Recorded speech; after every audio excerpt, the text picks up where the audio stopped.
We meet the third Friday of the month at the Davison Senior Center at 10 o'clock in the morning. Everybody's welcome.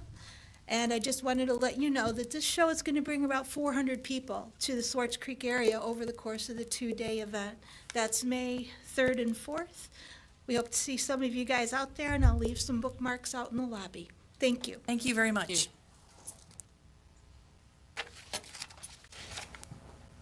Madam Supervisor, members of the Board of Trustees, and residents of Flint Township, my name is Nancy Shinonis. I'm here tonight to announce my candidacy to run for Genesee County Circuit Court Judge. Last week, I turned in 2,000 signatures to the Secretary of State, which will put my name on the ballot to run for the Circuit Court bench. Judge Bell is retiring, which is leaving a vacancy on the bench. And just to briefly give you a little bit about my background, I'm a lifelong resident of Genesee County. I am a graduate of University of Michigan for undergrad and Michigan State University College of Law for law school. While I was in law school, I clerked for the Prosecutor's Office Family Division. After law school, I then clerked for Judge Fullerton in the Genesee County Circuit Court for 2 years. Then I began my practice as an employment and labor lawyer working for Dean Yotis in downtown Flint. I am currently a managing partner at Klein, Klein & Griffin in the Mott Foundation building, where I practice employment law, labor law, and general civil defense. Just a little bit about my community involvement. I'm a past president of the Genesee County Bar Association, past president of the Flint Trial Lawyers Association, and I'm currently the chairwoman for District B, which includes Genesee County, for the State Bar of Michigan Character and Fitness Committee. Why vote for Nancy Shinonis? Because I've dedicated my 17-year career as a practicing attorney to the residents of Genesee County. I understand what it's like to be a plaintiff's attorney, the attorney who represents people, and a defense attorney. And with my family, who has been super involved in Genesee County and especially in Flint Township, owning many businesses over the years, Shinonis Chrysler Plymouth Dodge dealership, Yaya's Chicken Restaurants. I understand the needs of this community, and I think it's important that we support our own. So thank you for your time, and please vote Nancy Shinonis, Genesee County Circuit Court Judge. Thank you. Thank you. Is there anyone else who would like to address the board? Thank you for coming this evening.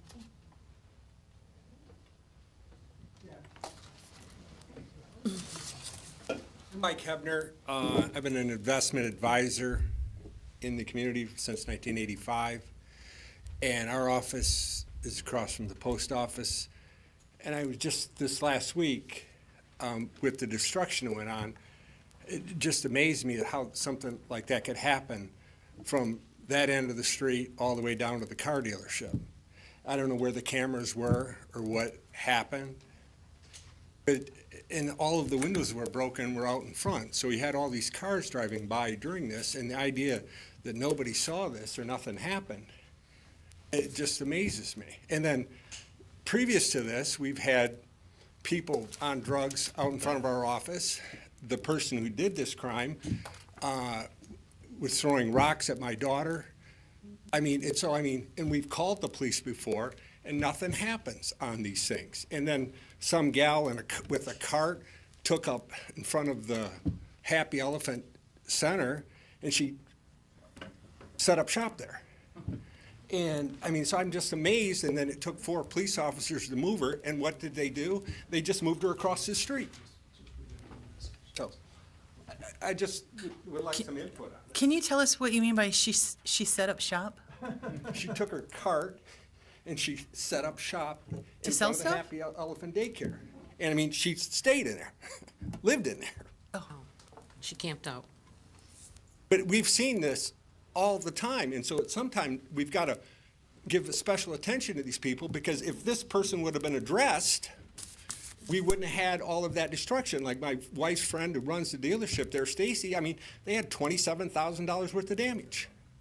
And I drove in my car, and it took me 20 minutes to drive all the way across and around there to see the 30 windows that were broken out or so that I could just visually see.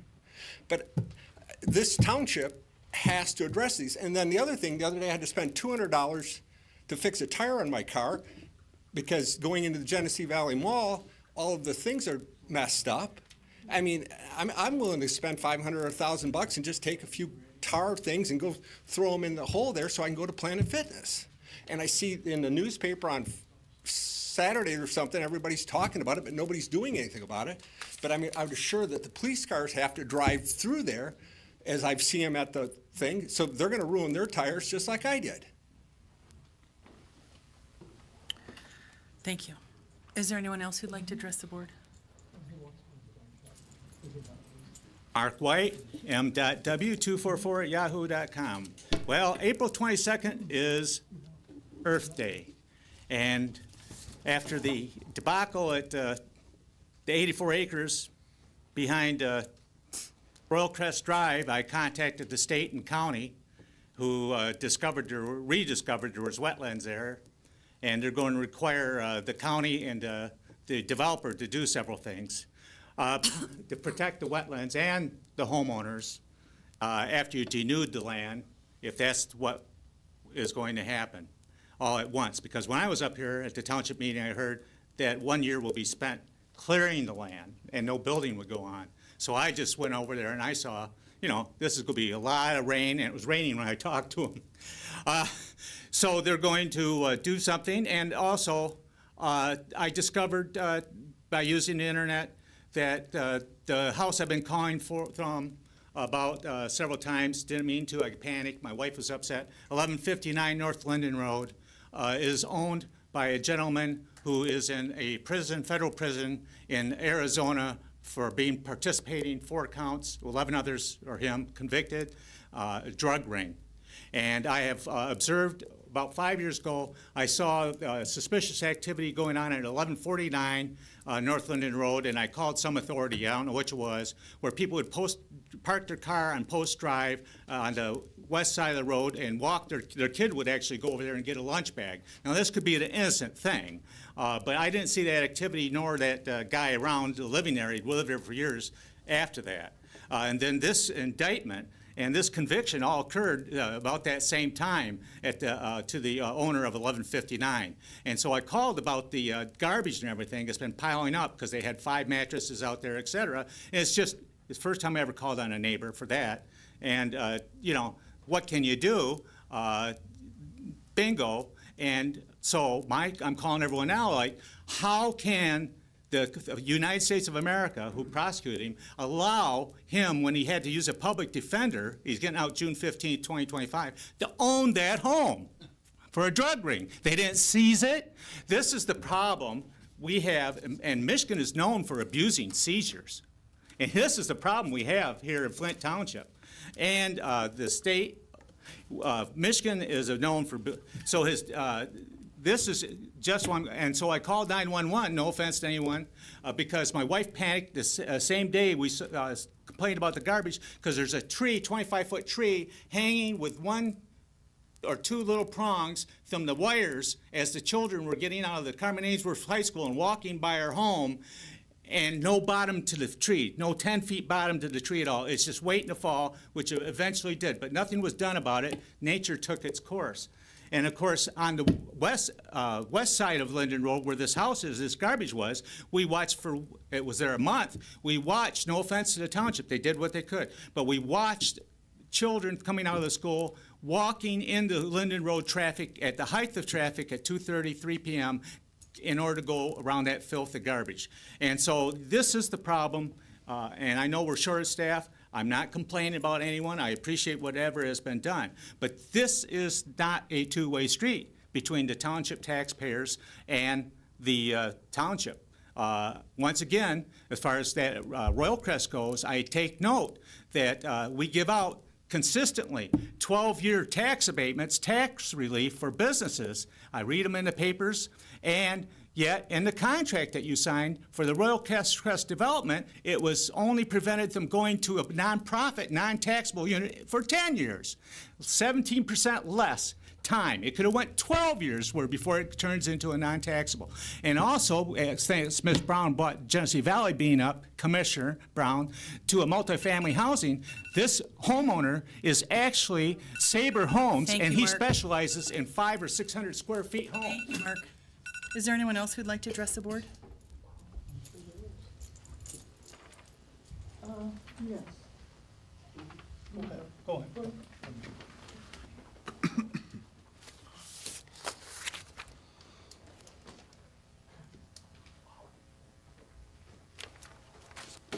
Yes, my name is Shirley Jean Bass. I came here because I have complained, and complained. I am a 71-year-old woman, single. I have an acre of land. I am taking care of my property. I mow sometime twice a week. I have a home that is right beside my fence. The poison ivy is this large. It has been growing for before I even moved in. Every year I get poison ivy. I'm paying taxes. I'm taking care of my property. You had someone to come out and they took pictures. And he's seen how big the poison ivy is. These people will not take care of the property. It's rodents, it's all kind of rats and critters is coming from 2 particular yards because it is not being taken care of. And I need something done because I'm tired of getting poison ivy. And I'm at 5118 Dynamite Court. I have a home, another home. She mows her grass maybe twice a year, the whole year. And that's Mother's Day and Memorial Day. And the backyard is just filthy. And it's all kind of critters. And they going from one place to another. If I'm buying poison ivy, I'm buying poison for the rats and putting it down around my side. Ain't nobody else taking care of it. And it's wrong. And y'all supposed to be the township or this, that, and the other. Somebody need to take care of business. Because it's nonsense for someone to have a nice home and for the outside to be that filthy and junky and nasty. And all them critters out there. Thank you. Thank you. Is there anyone else who'd like to address the board?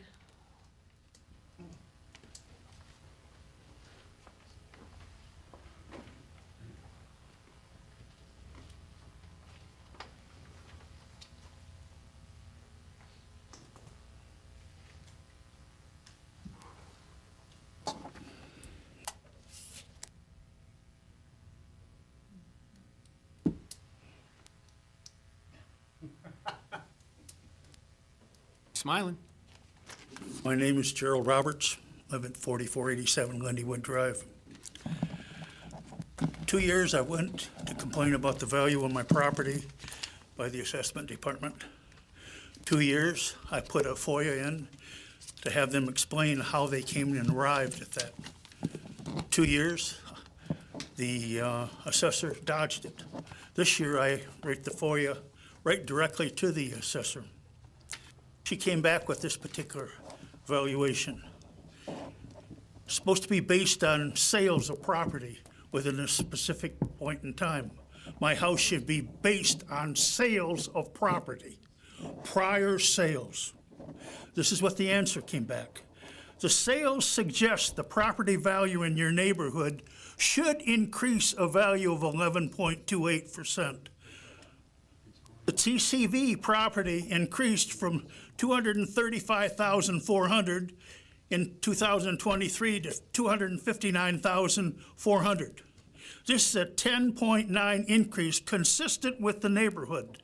The sales price of a residential improved property is typically converted by a square footage comparison. The average price per square foot should be $115.40.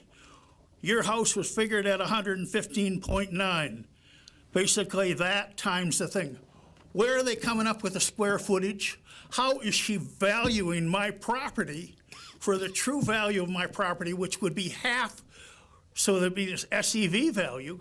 I know I'm protected under the Headley, but she can't put my property value and raise it on a suggested price for future. It's right here, and then I get from the tax tribunal board, property assessed property, and he had that. He's supposed to be a learned person. He had that piece of paper in his hand, and he says it's assessed property. One other thing to talk about.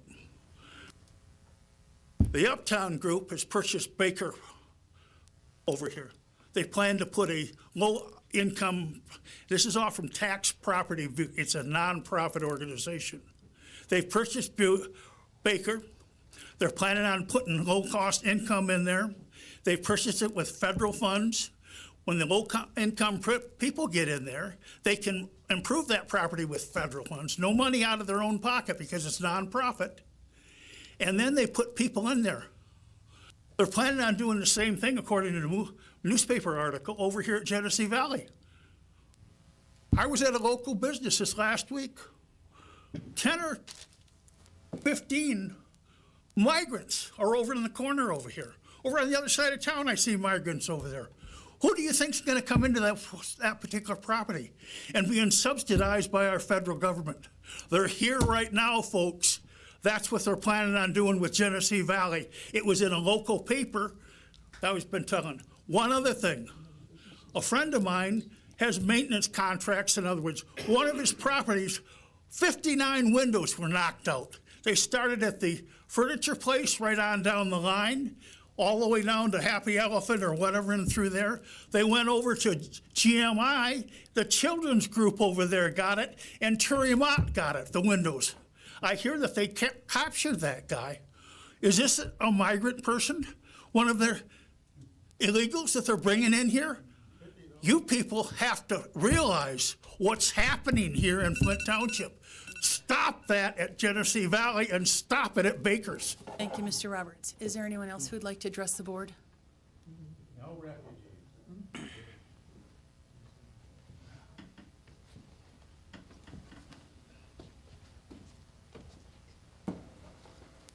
Kevin Stiff, G4020 to Corona Road, the dive shop, also a resident.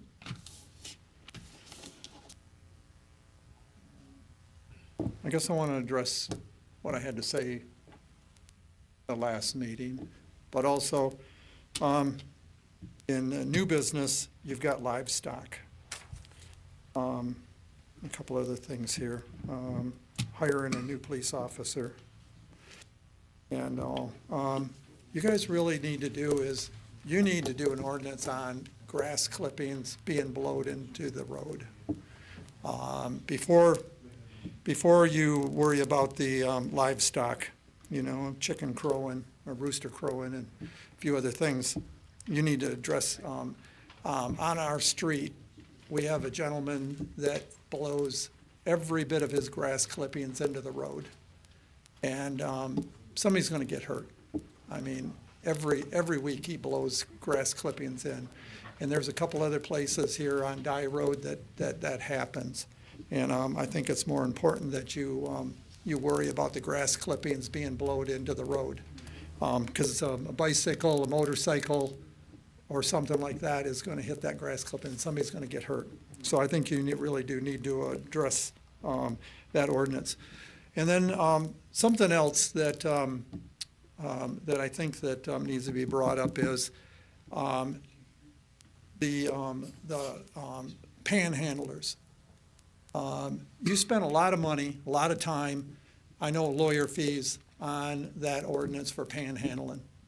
And there's a few other things, and that you've spent a lot of money on, a lot of time on lawyer fees. It doesn't make any sense if you're not gonna do anything. There's a guy that sits there by the Sam's. There's another person that panhandles out of the parking lot at Walmart. There's a very obnoxious guy that's at the off-ramp on Corona Road. Yeah.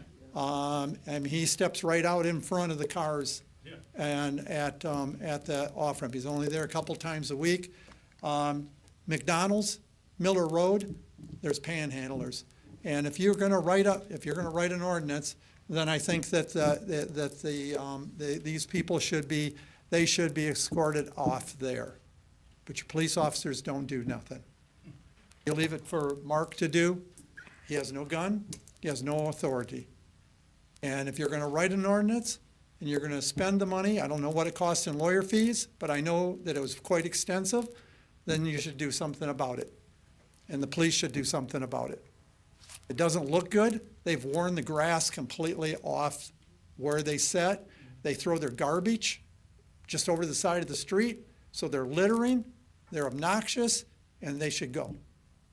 If you went, I know you guys went, I think you went all the way to the state of Michigan with the ordinance, and they should go.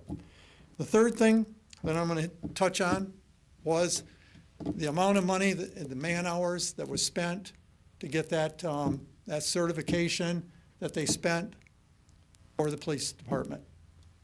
Now, in 3 years or 2.5 years, gonna have to spend more money for that association. It did nothing. It looks good on a resume, but it does nothing for us. Didn't lower our insurance. It does nothing. And it was a kind of a offhand answer that the police chief gave me when it was his turn to speak. It did nothing for us. If you look at the budget that we don't have enough money to waste on anything. And if something's like that's gonna be done, then it should be spelled out hour for man hour, what it's gonna cost us before money is spent. Thank you, Kevin. Is there anyone else who'd like to address the board?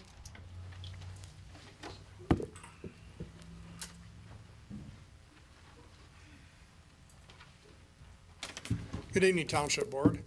I want to speak on new business number F, the road millage renewal. And being that I'm also the secretary of the road advisory, I see firsthand what that road millage does for the residents of this township. I know it's coming up for renewal. Been a lot of talk about millages and assessments in the past. But that's one thing that this township gets its money's worth. An example is the 50/50 money we get from the county. I believe this year's like 140, 150,000. That's generally what it is. If we didn't have the road millage money to match that, that money's lost back to the county. And that would be no road work would get done. There is a map back here. I don't think it's up to date, but it shows where all the money's been spent over the roughly 17 years. I believe we've had road millage. We had a 10-year. Then we had it renewed once again. I think we're maybe into year 8 or something. But I just wanted to emphasize that is one thing the township residents get their money's worth. And that needs to be renewed. That's all I have to say. Thank you. Thank you, John. Is there anyone else who would like to address the board?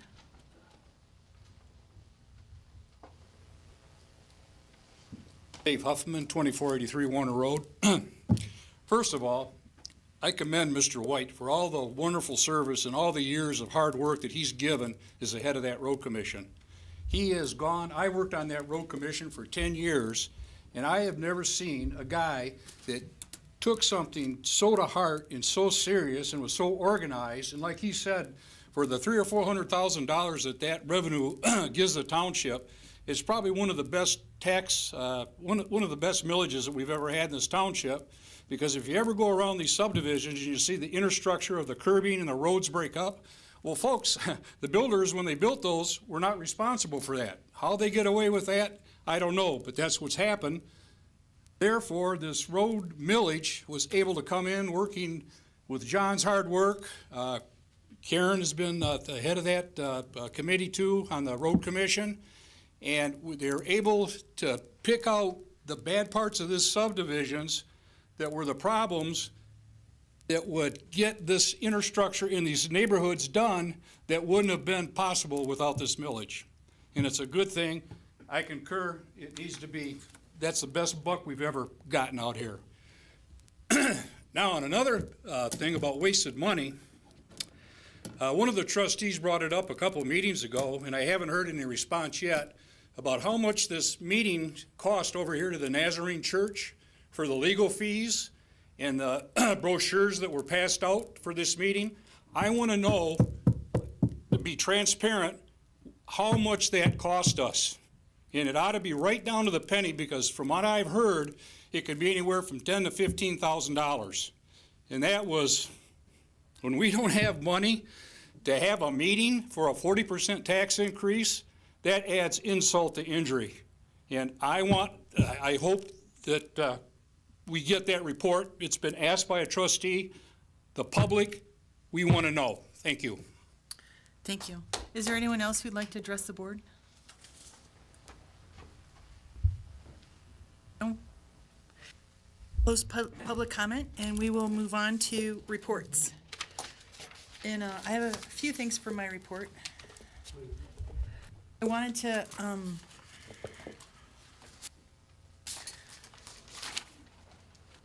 bring to everyone's attention, we received information from the Genesee County Planning Commission.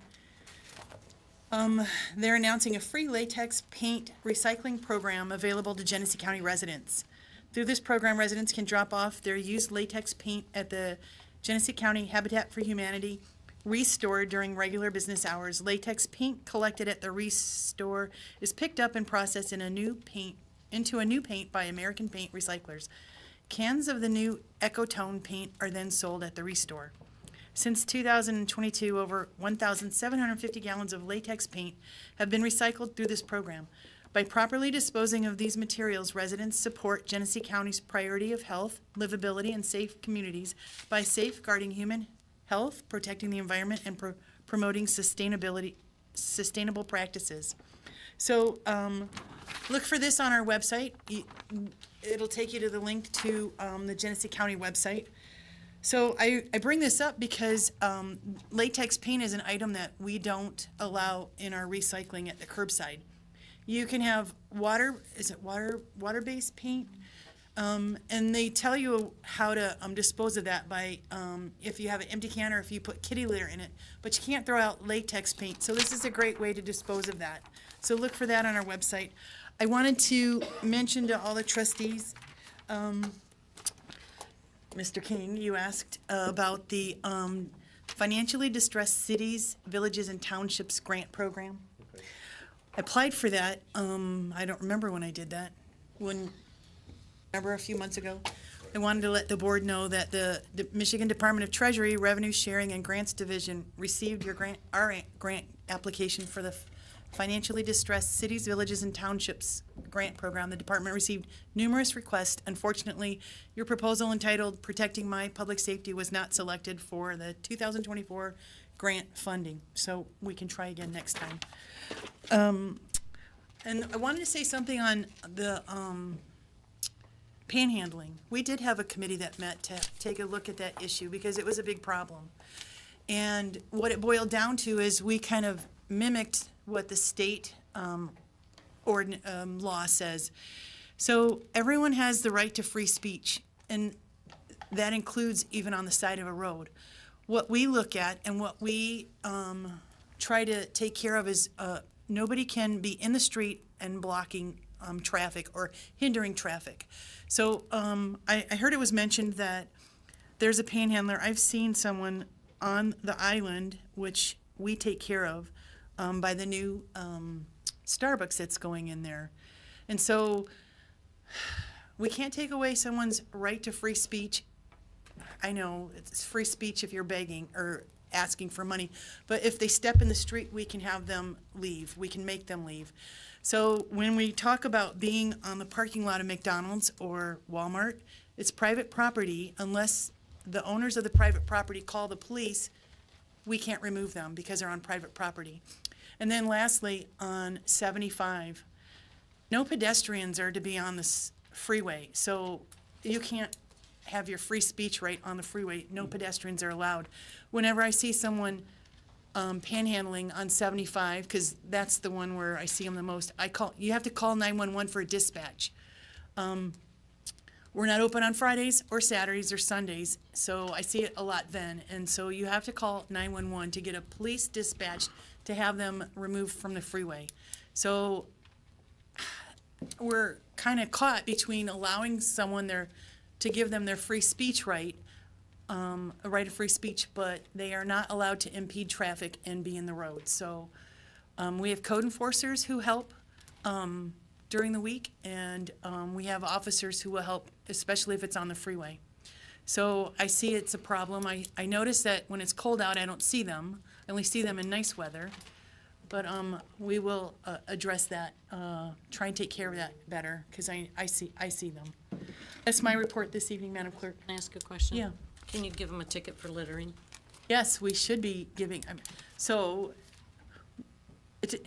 when you talk about priorities, I mean, if we are trying to apprehend the person who did all that vandalism or other things, our business district keeps our police department busy, I can make the request to the police chief and he can pass that along, and they should, because it's a big problem in this township. But I don't know if it's as high on the priority list for the police department as some of the other things, but yes, absolutely, you can write a ticket for littering. I can say in my 28 years of law enforcement, I've never had, when I've been in a marked patrol car, never had somebody throw out anything in front of me.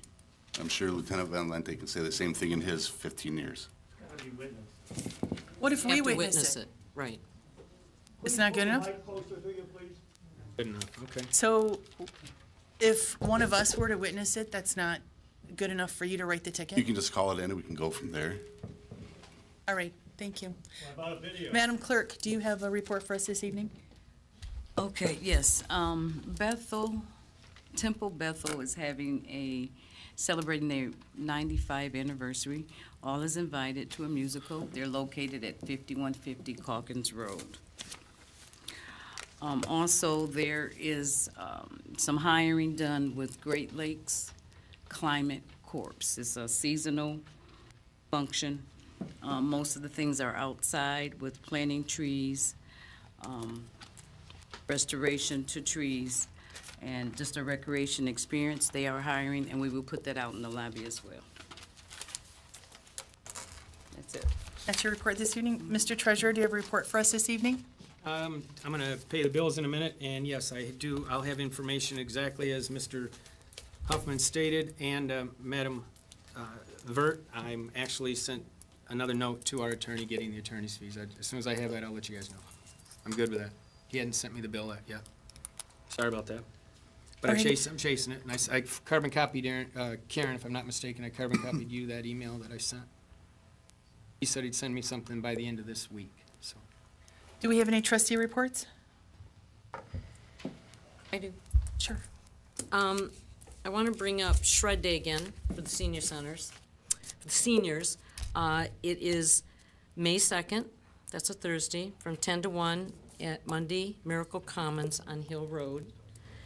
And it's a really good service. And you go quick. You go in a line, you drive through, they take it, and you're gone.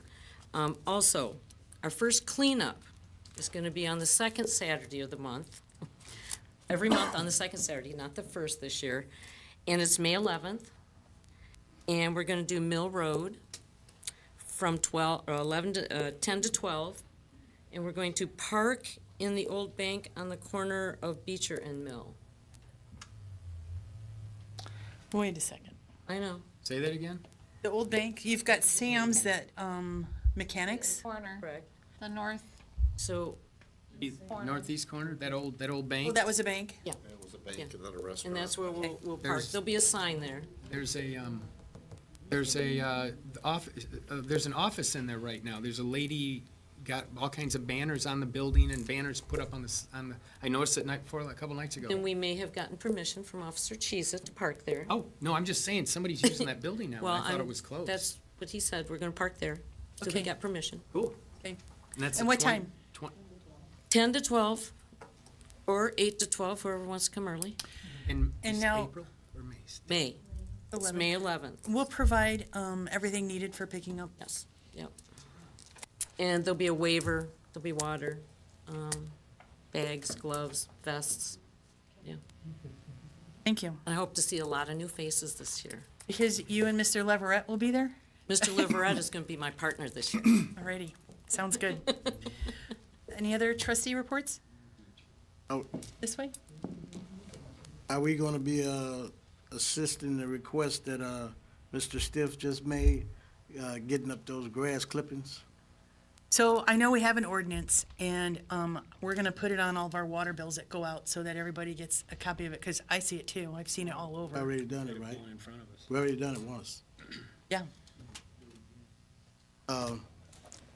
I just noticed it everywhere. And we know that when it's cold, or it gets to snowing, it create dams, ice dams. And that causes problems because we do most of the walking in the street out here. But nevertheless, Kevin, we have definitely noticed it, done some things about it, but we're gonna have to continue with it. But it's definitely a problem. I think we need to talk with the residents as well as these professional grass cutters as well, because they know what to do, but they don't do it. And as well, you got people that's doing this here, throwing this trash out on the corner, and then the lawn, the professional lawn care people come right along and drive over the top of it. They do. And it makes the property look worse than it did with just the long grass. So I hear you, we hear you. That's what we gotta do. Alrighty, so we'll move on to staff reports. Ms. Tucker? I had just a couple things. There was something brought up about, home sales in, Flint Township. The median sale for a home in 2019 was 100,000, and in 2024 it's 146.5. So we have raised. That is only using 48532 zip code as well. So I did that, just a quick thing to get that out there. We do have a planning commission meeting this Thursday at 6 p.m. And no zoning board of appeals was held this month. I think we will have a zoning board of appeals meeting in May, but I haven't seen anything on that yet. We have, and that's it. I think there's a few things on the agenda, so. Thank you. Chief Salter? Yes, ma'am, thank you. A few things that happened since our last board meeting. We had one suspect run from us on 2 different occasions in his car, patrol car. Ended up being a chase where both chases ended up being canceled. But the last time he ran, he had a small child in the car with him. He was later identified using flat camera and different work, and when we went to arrest him, of course, he had a fight with the officers. He was arrested and lodged for fleeing and elude, which is a felony, resisting obstruct, and child endangerment. Over the weekend, officers were dispatched to a domestic. Of course, upon arrival, they were met by a suspect wanting to fight with them. As he was aggressively approaching the officers, the suspect took his shirt off and started clutching his fist. He was tasered and later subdued. Again, he was taken to the hospital for evaluation. A few weekends ago, over 40 car tires were slashed in the parking lot of Shea. The next night, multiple windows were broken on Linda Road between Lennon and Taft. Through the hard work of detectives and the patrol officers, a suspect was identified. A few days later, while on random patrol, Officer Knapp was driving down Ballinger Road and saw the suspect that matched the description. Ended up arresting him. He later confessed to every crime. I know I mentioned last board meeting, 5 suspects were arrested for shoplifting in the township. Over the weekend, or on Friday, 3 of the 5 suspects were arrested again for shoplifting again. This time they were caught stealing a large amount of clothing. Again, all 3 were lodged again, and we were working on more felony charges again. Today we caught 3 juveniles stealing from Dunham's. They stole 5 boxes of AK-47 ammo and 2 different magazines. 2 of the juveniles were already on tether from previous crimes. Oh, my. And as of I last heard, they are getting released to their parents. Again, I have mentioned a lot of times how busy our officers are. I'm going to highlight 2 different officers. 2 officers took 19 calls on 2 separate occasions in the last 2 weeks. And that was just in one 12-hour shift. And of course, it is getting warmer out, and that means an increase in our already high call volume. And I have one item for the agenda. Chief Beckley? Thank you. I'm gonna apologize first. My report's kind of long tonight, but just since the last board meeting on April 1st, we responded to 65 incidents. This includes 9 structure fire calls and 2 vehicle fires in the last 2 weeks. Some highlights of these fires, on the 2nd, we responded to a house fire on Wheat Way. There was a attached cat house attached to the outside of the house that was on fire.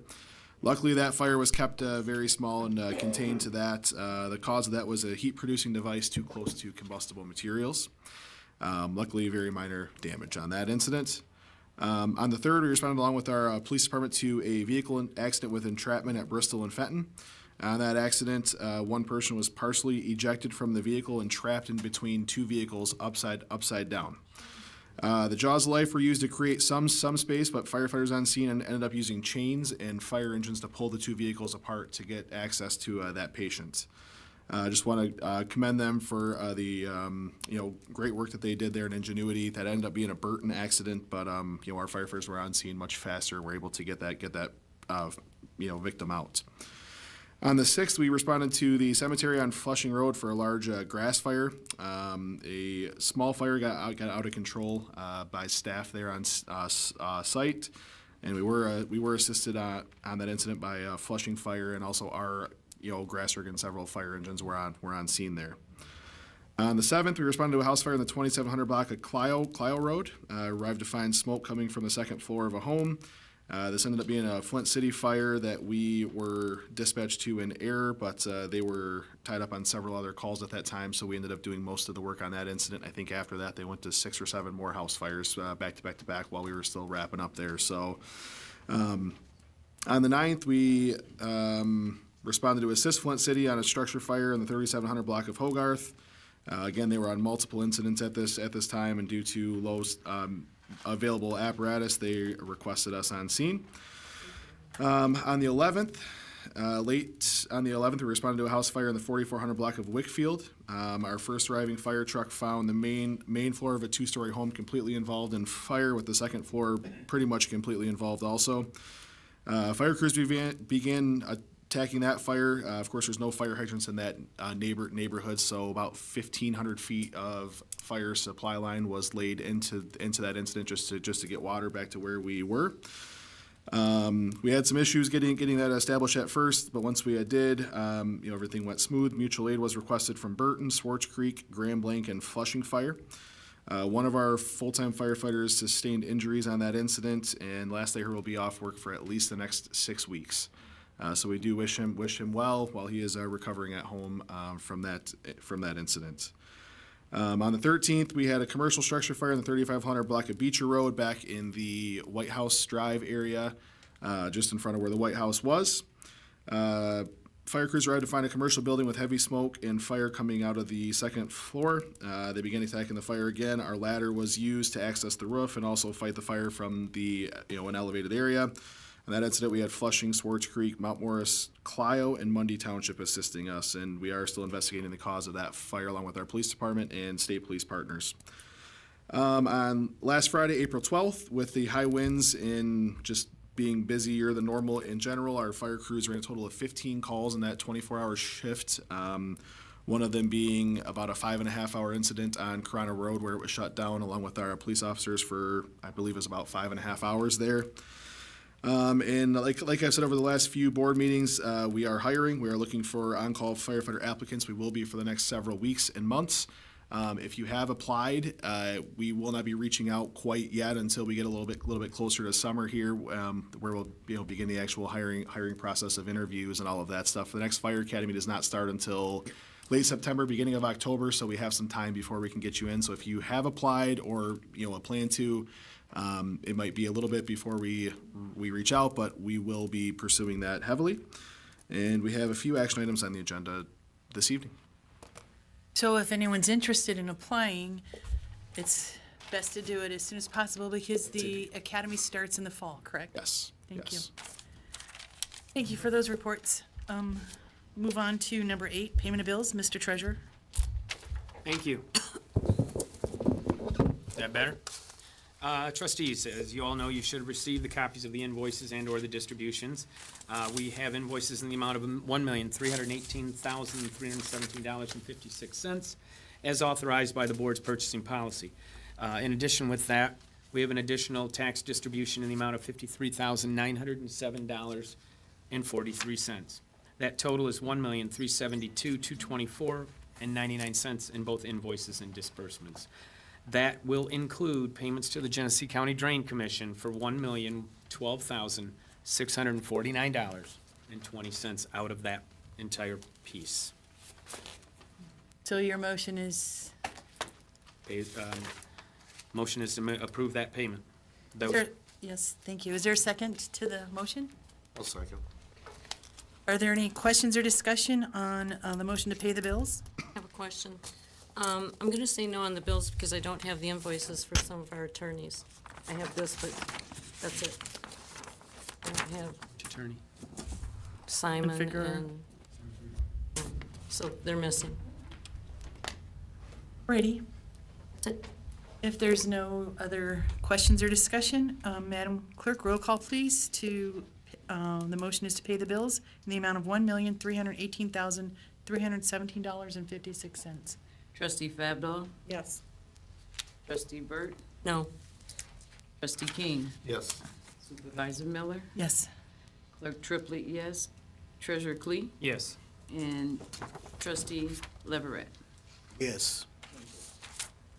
So, thank you. Number 9 is the correspondence and informational items, and this is where we will do the proclamations.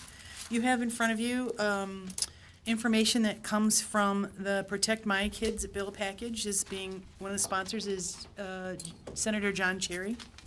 And I hope you had a chance to read this, and if if you feel inclined to vote to support this, I move that we approve this resolution supporting the Protect My Kids bill package in the Michigan legislature that will address the lack of effective statewide tobacco prevention policies. Is there a second to the I'll motion? second that. Cleve will second that. Questions or discussion on that? I'd like to say that everybody in this room knows that I'm at the high school all the time, and this is a big, big problem with young people, and we have posters that have been posted, and we have other information, and yeah, kids bring all kinds of little odds and ends to school, and unfortunately, they get in trouble for it, and we push for issues and consideration, so this is great, thanks. So all those of, Gene? go ahead. That's the same meeting we were at, right? Yeah, the symposium at the school. I was there, and I know that Jerry, they put on a very informative meeting there, and they showed us all the different apparatuses that they utilizing with this here Vaping. And these e-cigarettes, off the page, I'm telling you. And something has to be done about it, and this here's the initiative right here. I think it needs to be really done, taken care of. Can I come back for a minute? Sure. I'm just gonna hold this little thing up in my hand. Yeah. See this little thing right here? Some of you know what it is, some of you may not. Some people call it a dongle. It goes in your mouse. It connects your mouse wirelessly. Now my mouse is connected again. That little dongle also is used as a charger. There are kids that sell those chargers. And this happened about 2 years ago. This kid dropped his book bag. I'll tell you, but I don't care. Kid dropped his book bag and it opened up and I saw a dongle, myself and 3 other teachers standing in the hallway. Hey, you dropped your mouse thing. No, it's not mine. Okay, but nope, it's not mine. Picked it up, gave it to our liaison officer. With his efforts, found out the kid had more than 10 in his bag. And they're a charger for those e-cigarette things. He was out of school for a while. Don't know his name, don't know how long, but yeah. So what Mr. Leverett stated, it's a problem. So if there's no other Discussion? No. All those in favor of supporting the resolution for the Protect My Kids bill package in the Michigan legislature that will address the lack of effective statewide tobacco prevention policy signify by saying aye. Aye. Aye. Those opposed? That's unanimous. Thank you. The next proclamation we have is for National Public Safety Telecommunicators Week. And I'm going to read this because it's not that long. Whereas emergencies can occur at any time that require police, fire, emergency medical services, and whereas when an emergency occurs, the prompt response of police officers, firefighters, and paramedics is critical to the protection of life and preservation of property.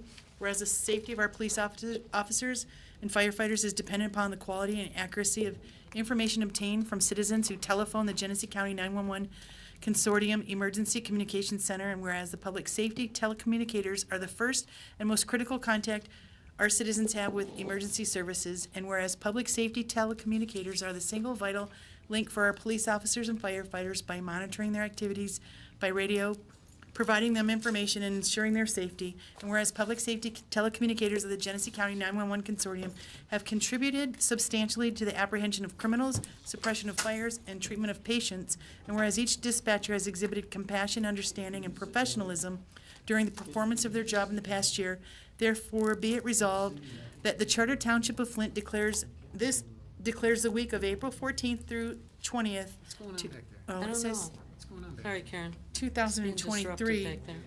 It should say 2024, so we'll make that correction. To the National Public Safety Telecommunicators Week in Flint Township, in honor of the men and women whose diligence and professionalism keep our city and citizens safe.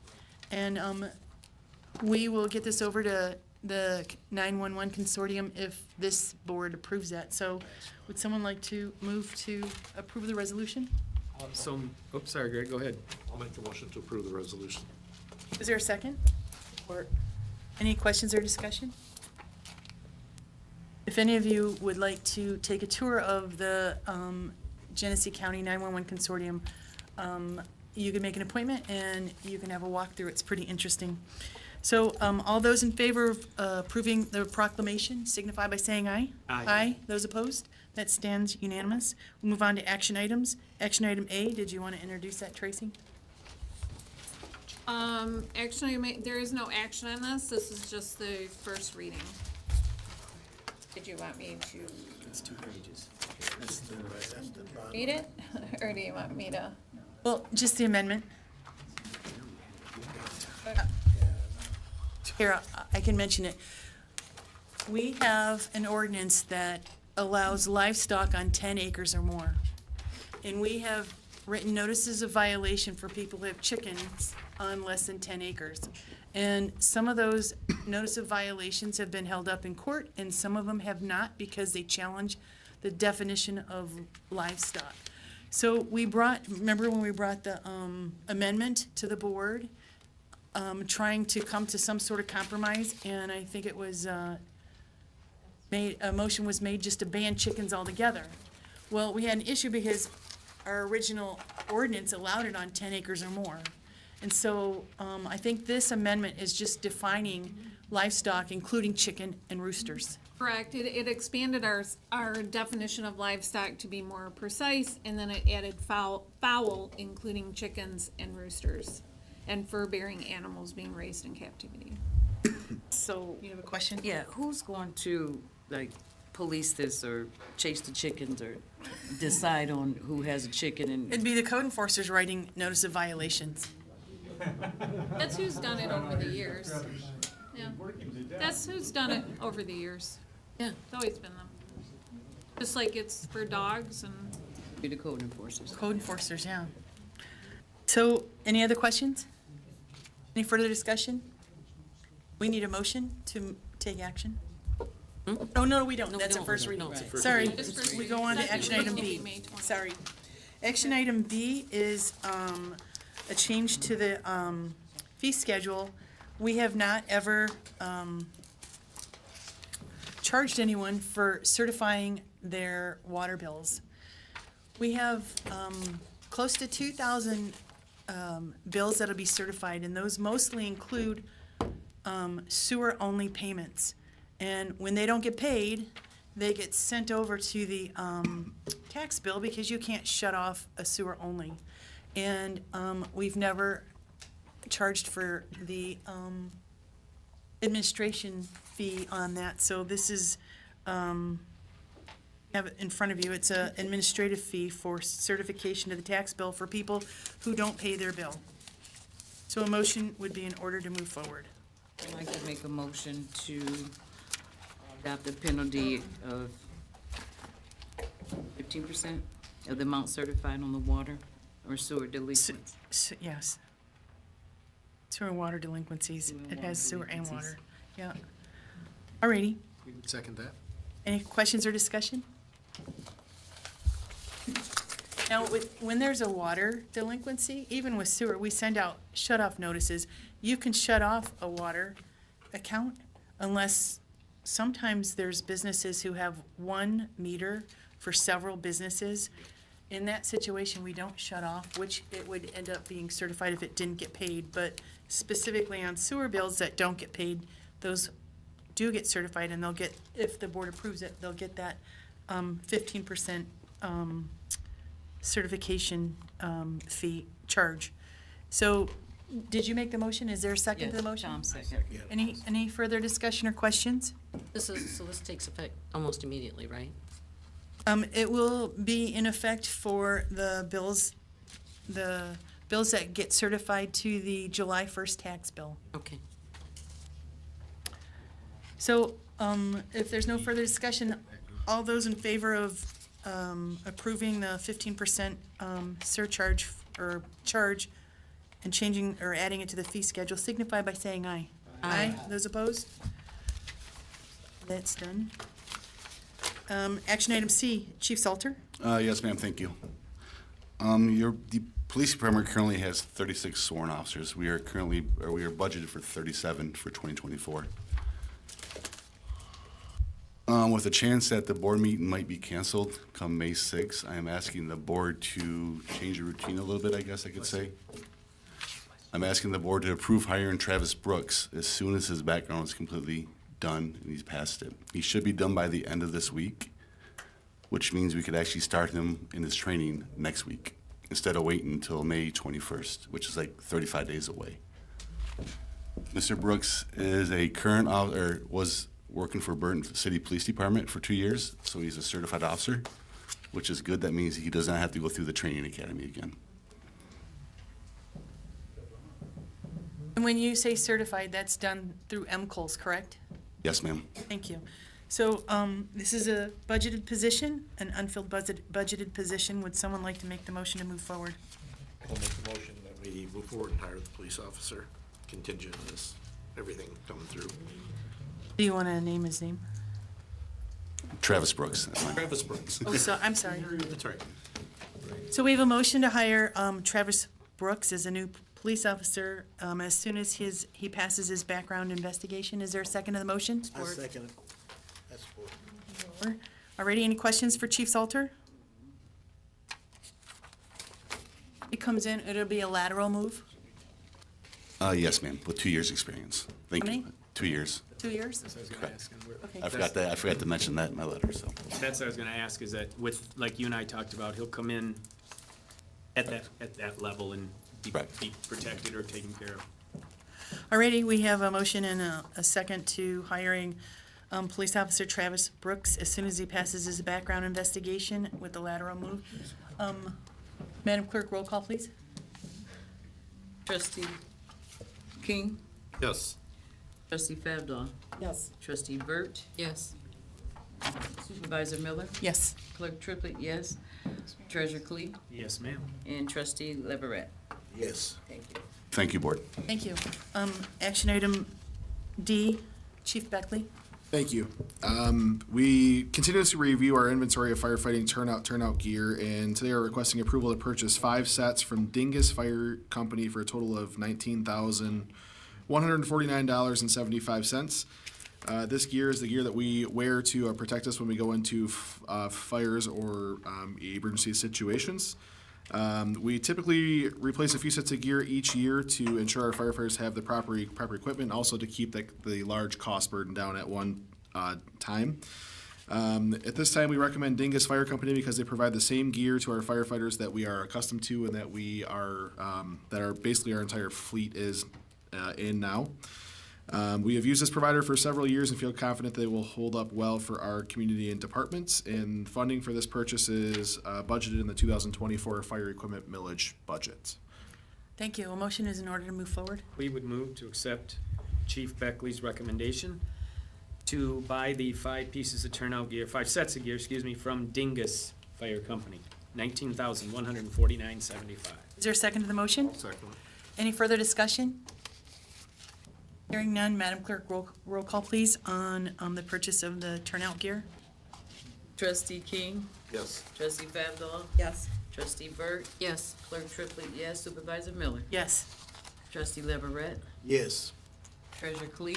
Yes, ma'am. Did I get everyone? Yes, you did. Thank you. Thank you. And if I can just add a quick note on that, this is for 5 of our on-call firefighters. We have received word that the state of Michigan is planning to fund a set of turnout gear for every full-time firefighter in the state. I'm waiting on details on that program, which should be released first part of May before we bring that request back. But that would be a huge help to our department as well. So once I have more details on that, we will hopefully be moving forward sometime next month in that purchase. So just as an update. Great, thank you. Action item E, Chief Beckley. Back to me. So again, in order to maintain a reliable equipment, gear, and all of that stuff that we need, we are requesting renewal of the Fire Safety Protection Equipment millage. This millage is set to expire at the end of 2025. The renewal will be for a period of 5 years, beginning in 2026 and ending in 2030. Due to the increasing costs in equipment and overall township budgetary concerns, this renewal is vital to the future of our department. This is what we pretty much purchase all of our equipment out of. Very limited amount of equipment is purchased out of the general fund or public safety millage for the fire department. And with the increasing cost of everything, this is very vital to our operation. In addition, these key pieces of equipment allow us to provide the most efficient and effective service that we are able to. And if approved by the board, this request would be on the August 2024 ballots. So, thank you. We had a discussion about bringing this forward to the board, even though it doesn't expire until next year. Correct. As we sit here, we don't know that there's going to be an election, and so that saves thousands of dollars by us doing it a year early rather than having an election just for this next year, or the road millage. So, Absolutely. a motion would be in order to move the language to renew the .25 mils public. Fire equipment millage. I'll make a motion to renew the fire safety protection millage. Is there a second to the motion? Second. Alrighty, any questions or discussion? This is a renewal, and it would go on the August ballot in the amount of .25 mils. No further discussion? All those in favor of approving the resolution to adopt the millage ballot language for equipment renewal signify by saying aye. Aye. Aye. Those opposed? That's unanimous. Thank you. If I could just add one more thing on this. This is a very vital piece of our operation. Back in 2008, we purchased 3 fire engines in our department for just about $1 million, at that time for 3 complete fire engines. Today, the last engine we bought about a year ago was locked in at $850,000, and today the price of that same engine would be right around $1 million, if not a little higher. So those costs just continue to go up year after year, along with our gear and these other items. So this is really a huge part of our operation. Thank you. Thank you, Chief Beckley. Action item F is the road millage renewal, and this is a .5 mils, and this has been our road millage since 2006. And this expires at the end of 2025 also. And so this is a renewal for .5 mils for road improvement. You have the language in front of you, and a motion would be in order to move forward. We would so move to accept the recommendation to put the millage for the road, put the language for the road millage renewal on the ballot in August. Thank you. Is there a second to the I motion? second it. Any questions or discussion? Yeah, I'm gonna just mention, and I appreciate Mr. Huffman mentioned it, but John Whiteside, you're right. John Whiteside's been around, does his work. I see him weekly, and he always has, sorry about the he always has a point of reference on where properties are being used and what's happening. And John, I appreciate those efforts, and we talk weekly. So he does extremely hard work. Dave, I know you were on that board for a long time. That was appreciated as well. So we have a motion and a second to approve the resolution to adopt the millage ballot language for .5 mils for road improvement. Madam, oh, no, we can do this by roll call, not roll call. All those in favor of approving the resolution signify by saying aye. Aye. Those opposed? That's unanimous. Thank you very much. And where's John Whiteside? Thank you very much for all the work that you do, and Dave, while you're on that too, thank you. Warren, weren't you on that for a little while? No? Okay. Action item G, Madam Clerk.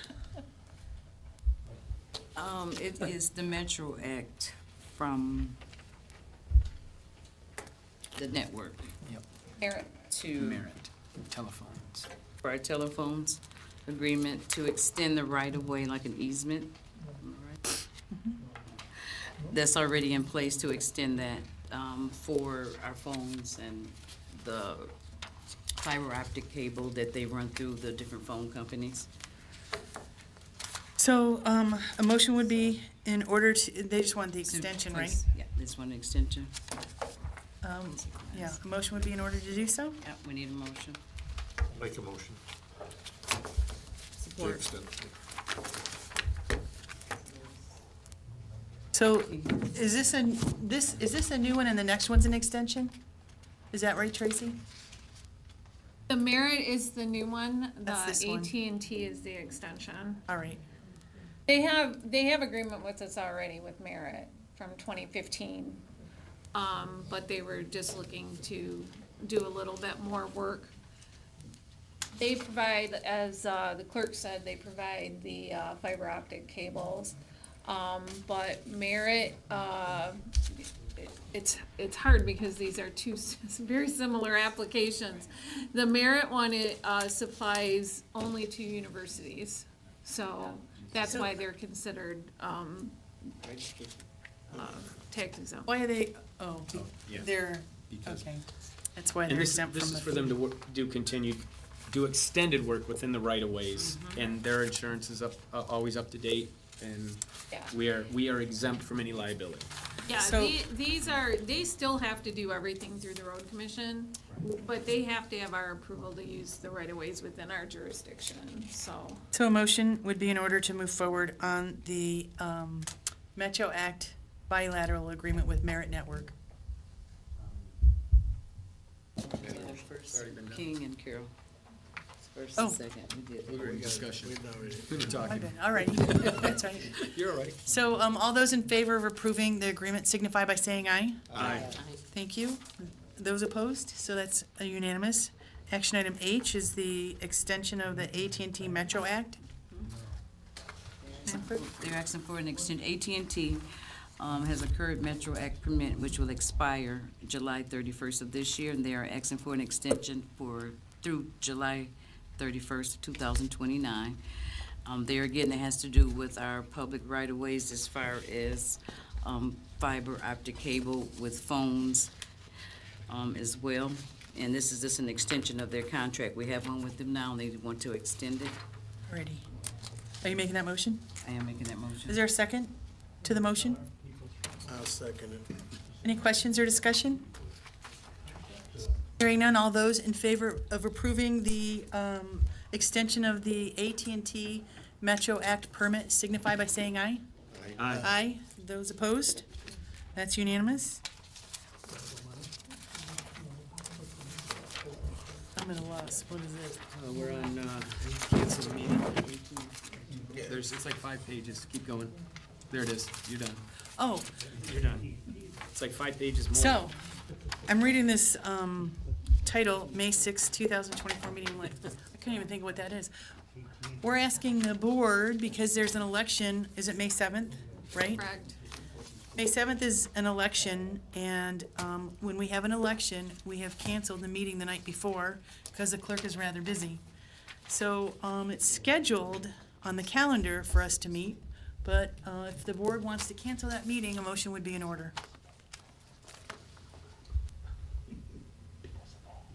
To get us to discussion, oh, yeah, so say Yes. yeah. I'd like to make a motion to cancel the meeting prior to the election on May 6th.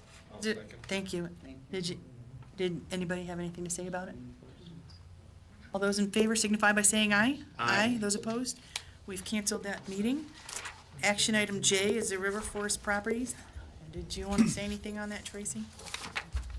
So in your packet, there is a map that shows the properties that they were looking at, along with the list of what they wanted.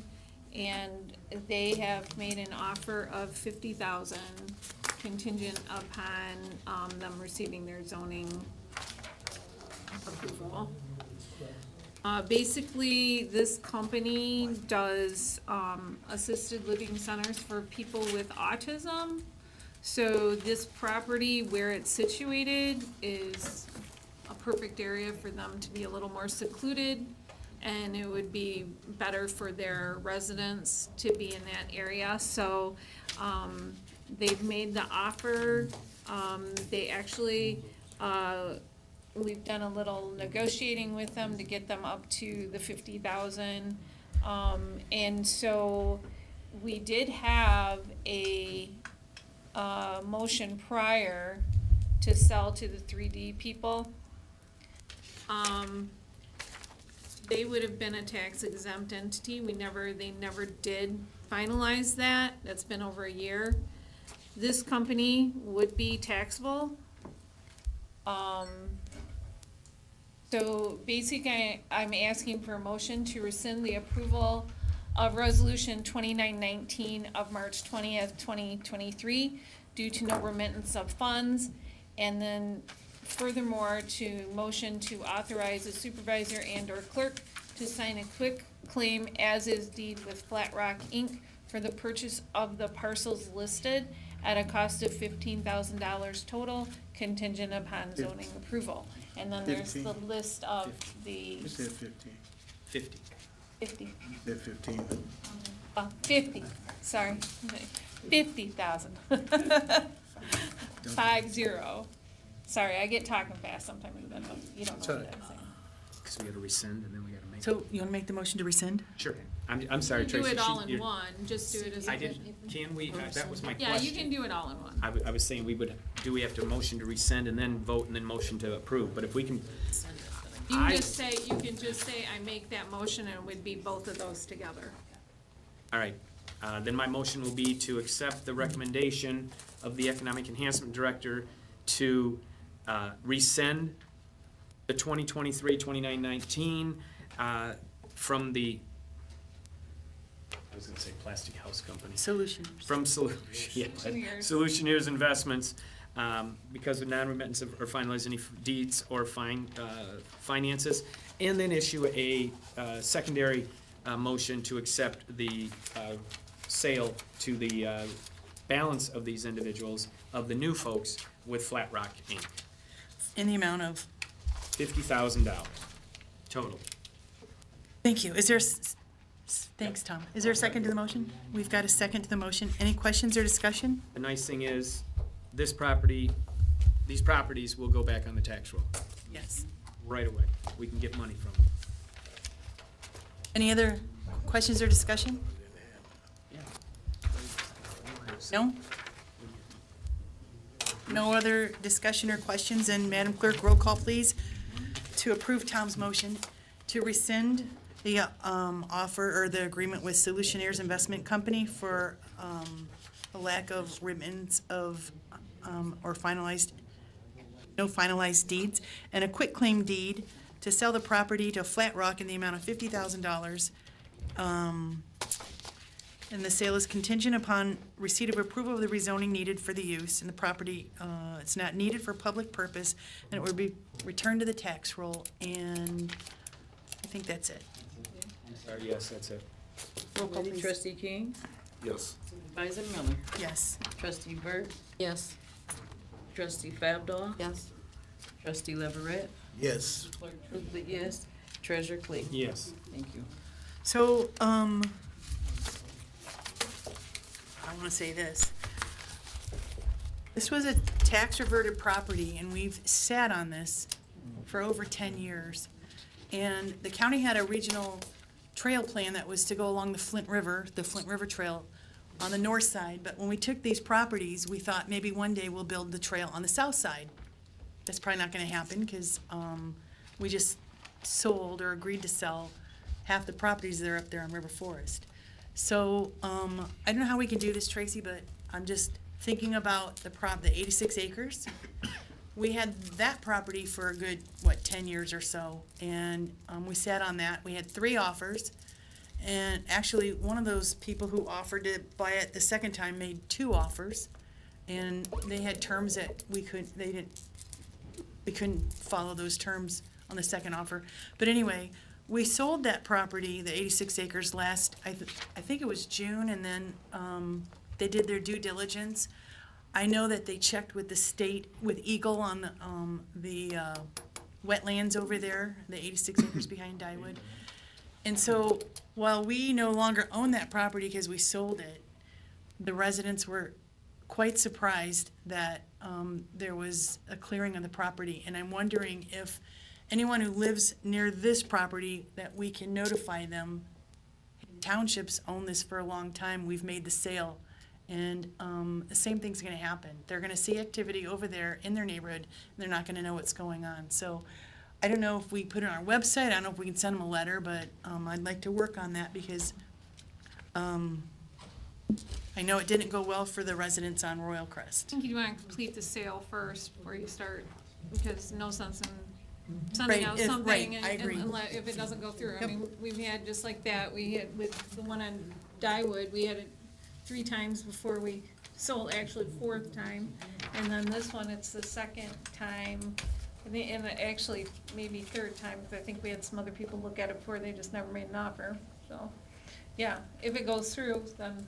Alrighty. But nothing's final until we get check in our hand, right? Can I say something? Yes. I would just say, but I think it should be a policy that no matter, any time this happens, in the future, once it is finalized, the neighborhood is notified. I'm just saying, I mean, it's happened to me. Well, thankfully, we don't own that many more properties. I know, but I'm just saying, But it's just, I think it's a courtesy, I do know. I know how it feels personally. I do know the 86 acres and the neighbors at Royal Crest. We're going to be, Tracy and I talked with Mike Pfeiffer about setting up a meeting with the residents there. So hopefully that's done here in the month of April. So we've, yeah. I'm going to follow up on Madam Vert, and she used the word policy, and I absolutely agree that we need to look at our books. We've done it a little bit on a lot of different levels, but if whether we say it's a policy or whether we say it's a situation, I think it's whatever we do towards, with, around any type of a property that we're going to, or a resident comes to us and a business comes to us and say, hey, I want to pave this, I want to put fence up, I want to do this, I want to do that. I know, Tracy, correct me if I'm wrong, 500 or 1,000 feet for different issues with the ZBA. Let's say we're going to put a sign up, let's say we're going to build a gas station. I can't remember it off the top of my head. I know signs are one way, building is the other.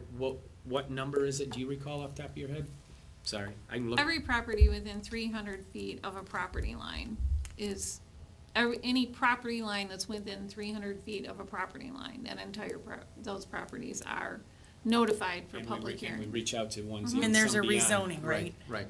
Any, Okay. any public hearing that you have to do for planning commission or zoning board of appeals, you're required to do that. The issue is, I understand wanting people to know what's going on. I think the preference would be to have your posting on your websites, and you could even do social media posts for stuff. But when you get into sending letters, you're gonna get into a big cost, number one. Number two, if you get into sending letters every time something goes on, not only do you have the cost, but then if you miss a house, then you have that liability. So you just wanna, I'm all for being transparent. You know, I put stuff on the website all the time that maybe people don't want to know or might need to know, and I do the Facebook stuff too. So, you know, I have no issue with doing that. We have neighborhood associations that we could let them know that if they want us to make sure that postings go to their associations, we can make sure that our Facebook is attached to their group, so that if something goes on in their neighborhood, we can let them know. That's probably gonna be the easiest way, and easier way than a way that's gonna cost you a lot of money, and also if you make a mistake and it goes to the wrong address, or you miss one house and don't get it, then do you have a liability issue? Especially if it's a policy, so you gotta be careful of those types of things. Alrighty. Go ahead, Gene. Well, I think that we got to make sure that the people, the residents know about this here, because they was talking about that on the other issue that we had in the zoning department, and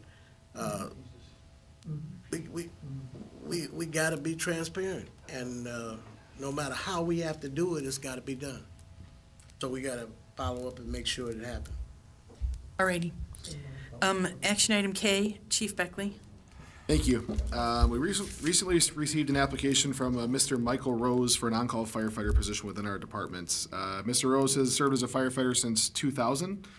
He has served with the City of Flint and City of Flushing fire departments. He recently moved into our township. Yes, we did. Oh, keep going. Oh, sorry. And he'd like to join our departments. He's completed all necessary background checks, pre-employment testing required for our departments. And with your approval, I'm requesting the board to authorize him as an on-call firefighter effective immediately. Upon your approval, he'll begin training with our personnel to become familiar with our operation, and will be responding to calls for service as soon as possible. This will take us to, I believe, 13 full-time firefighters, with one injured, and I believe 13 on-call firefighters with one out on injury still as well within our department. We would recommend we accept personnel, or item K, personnel B, there's personnel A on K. There's two items on it. Yeah, there's we two jumped, items so under we're personnel. gonna make this A, sorry, this is KA, no. Personnel, that we accept Chief's recommendation for Michael Rose to become an on-call firefighter within the Flint Township organization. Is there a second to the motion? I'll second it. Just wanted to Is this clarify that. immediately? Jumped. Yes. So, your motion has us hiring him immediately, right? Correct. Alrighty. We have a motion and a second. Any questions for Chief Beckley? Done? Madam Clerk, roll call, please, on the motion to hire Michael Rose as an on-call firefighter immediately. Trustee Leverett. Second on that? Greg. Oh, thank Yeah, you, Greg sorry. did that. Sorry, Yes. didn't mean to interrupt you, Manya, sorry. Tom and Greg, correct? Yes, ma'am. Okay, Trustee Leverett. Yes. Supervisor Miller. Yes. Trustee Clee. Yes, ma'am. Clerk Triplett, yes. Trustee Favdaw. Yes. Trustee King. Yes. And Trustee Burt. Yes. Thank you. We have another item under personnel for K, it would be B. It would be for clerical positions. Madam Clerk? Now we're on B. I would like to make the motion to approve the positions of full-time clerical, 3 election specialists, and 1 temporary full-time clerk for the elections department, approved by the personnel to hire employees. Is there a second to the motion? Second. Any questions or discussion? I do have some questions.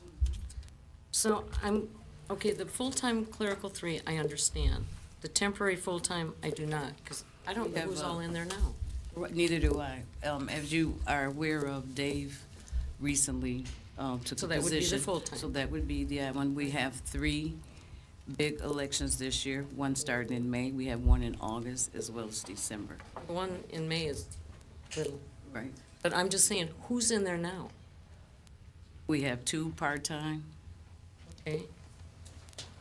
and we don't know how long we're gonna have Dave. Dave is gonna be training the full-time. There's a guy and 2 ladies that work in Those there. are the 2 part-times. Sharon, I know. And you have, And the other actually, two there I are don't three. know. Yeah, you have Kim. So I really don't think you should be naming people. Oh, that's in true. the That's meeting. true. Because I know when we I'm hire, just saying, I see people, I don't know what they are. they're people. I know they're Employees. people, but I mean, part-time, employees. full-time, half-time, what Yeah, are they? they I are don't know. part-time. We We have only have one one full-time full-time person right now in the clerk's department. Right. And in the last meeting, I think the board hired 2 full-time people in the building department for code enforcement, rental inspections. So we lost a full-time person. Correct, and that, I said I understand, I don't understand. So you're gonna have 3 part-time and temporary, right now? And through the elections, we will. Okay, and then you want another full-time temporary, so that's 4. Correct. That'll be 4. Absolutely. There'll be 3. That's why we don't want to talk about it, that issue in here. I'm just counting. Name names when we I'm not hire people, naming because we names. I'm hire the counting position, bodies. not the It'll person. be 3 when it'll be the same number when we're done. So you've made the motion? I don't know what it is now. 3. There's 3 right now. Okay. 2 full-time, 2 temporary full-time, and 1 part-time. And then, we only have 2. Well, the motion should clarify all that. The motion is to hire the individual to place the 1 full-time job. Correct. Okay. Which we will be getting, they will be getting training from Dave. Correct. And the other temporary full-time clerical person will be helping in the elections department through the election. That's why it says With the other 3 temporary. part-time. Am I We're making gonna need sense? no, let me hear you explain yourself. I'm not sure what you're saying. Full-time, leaving, full-time needs to come in. Correct. Okay. Mhm. Then there's 3 other people here that I keep seeing. Okay. And then you want an additional temporary full-time. So that's 4 Yeah, individuals. for the elections, we do. Yes, we do. That's why it says temporary. Okay, I'm just- Okay, so we have a motion and a second? Yeah, that's it. If there's any further questions? No? Yes, no? Madam Clerk, roll call, please. Clerk Triplett, yes. Trustee Leverett? Yes. Trustee Fabdon? Yes. Trustee King? Yes. Supervisor Miller? Yes. Trustee Vert? These 4 people will be temporary employees during the election, correct? Yes? The one is it's gonna be a union position, No, that's I'm not permanent. counting that. I'm- The others are temporary, that's Okay, correct. I just need a yes, Did I say that's that, all. did I state that right? Simple. Did you give a vote? Yes? Treasurer Clee? Yes. Thank you. So it's unanimous, right? It is. Great. Alrighty, so our next meeting is scheduled for May 20th, 6 PM. And if there's no further business and without objection, we'll call the meeting adjourned.